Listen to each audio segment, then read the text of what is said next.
शरण ले ली तो उसको पुलिस ने तलवार भी डाली ऐसा करके अंदर, तो भी नहीं बोला। जब पुलिस की तलवार खून से भरी निकली तो बोला, रे अंदर तो कोई जीवित है, मरे का तो खून ही सूख जाता है। तो बोला, तुमने बात क्यों नहीं की? बोला, जब शरण ही कब्र की ली तो फिर क्या बोलते? सत्संग में आते हैं लेकिन ऐसा अनुभव नहीं करते हैं कि सचमुच ये शरीर जीते जी मेरा नहीं है। हम इसके विषय में सोचते हैं, इसके लिए सारा दिन चिंतन चलता है, ख्याल चलता है, किसी ने ऐसे कहा, किसी ने वैसे कहा, या क्या हो रहा है घर में। बहुत बातों से तो बच गए ही हैं।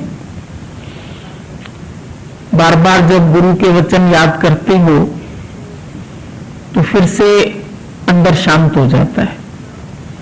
अभी इतना फर्क तो सबको पड़ ही गया है कि लहर आती है फिर मन को मोड़ लेते हैं तो सब ठीक हो जाता है।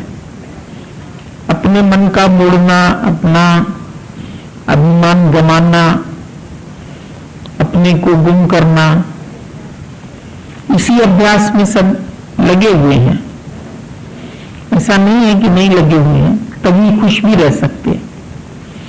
नहीं तो जैसी जैसी हालतें सबके सामने आती हैं तो बहा के ले जाए। जैसे अभी समुद्र की बड़ी बड़ी लहरें आई ना, कैसे तबाही कर दिया, सबके सब बह गए, उसमें हजारों लोग मर गए। तो ऐसी ही लहरें अज्ञान की भी आती है। इतनी बड़ी बड़ी लहरें आती हैं, 50-50 फुट की, 60-60 फुट की, इतनी बड़ी ऊंची लहरें, तो सब जैसे तहस नहस कर देती।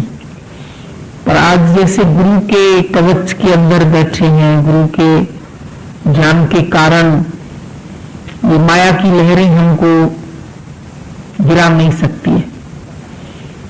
अभी बता रहे थे कि कई चट्टानों ने भी कईयों को बचाने का काम किया।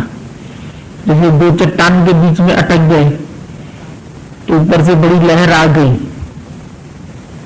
तो चली गई,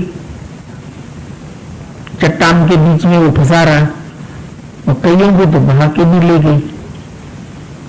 तो इसमें भी देखते हैं जिसका जाना है वो ही जा रहा है। एक पति पत्नी ने बोला, हमारे साथ हमारा बच्चा था, उसको बहुत जोर से पकड़ रखा था, लेकिन वो भी ऐसी लहर आई, एक लहर आई तो बचा लिया, फिर दूसरी ऐसी लहर आई जो उसको अब नहीं बचा पाए, चला गया। तो जब नहीं है लिखा, पति पत्नी बच गए और वो बच्चा बह गया। तो समझ में आता है कि प्राकृतिक दुख भी कैसे आते हैं। कुछ मन के दुख हैं, कुछ शरीर के दुख हैं, कुछ प्रकृति से मिले हुए दुख हैं। तो ये प्राकृतिक दुखों से भी जैसे अंदर में गुरु सब दिखा रहा है कि तैयारी कर लो। रात को सो रहे हैं आराम से लोग, कई लोग घूमने गए हैं, कई कैसे गए हैं, होटलों में सो रहे हैं, रात को 2 बजे लहर आ गई और कैसे बहा के ले गई। घर से कोई निकला होगा तो उसने थोड़ी सोचा होगा कि ऐसे लहरें आएंगी और चले जाएंगे। और कई तो बोल रहे थे पुश्तैनी नहीं रह रहे, बहुत पीढ़ियों से रह रहे हैं उधर, और कभी ऐसा नहीं हुआ, देखा ही नहीं कभी। जो लहरें अभी आई हैं, ऐसी लहर कभी आई नहीं है। समुद्र के लिए वैसे बोलते अंदर बड़वा न लगनी होती है जो उसको कंट्रोल में रखती है।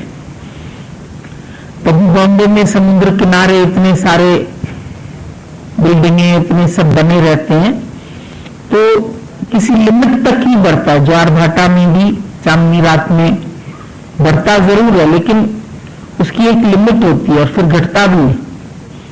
तो ये तो बीच से ही कोई ऐसा हिल गई धरती सी, जो सतह थी समुद्र की, बहुत कूड़ा करकट इकट्ठा था वहां, और वो ऐसे यूं करके फट गई तो लहरों को उछाल दिया।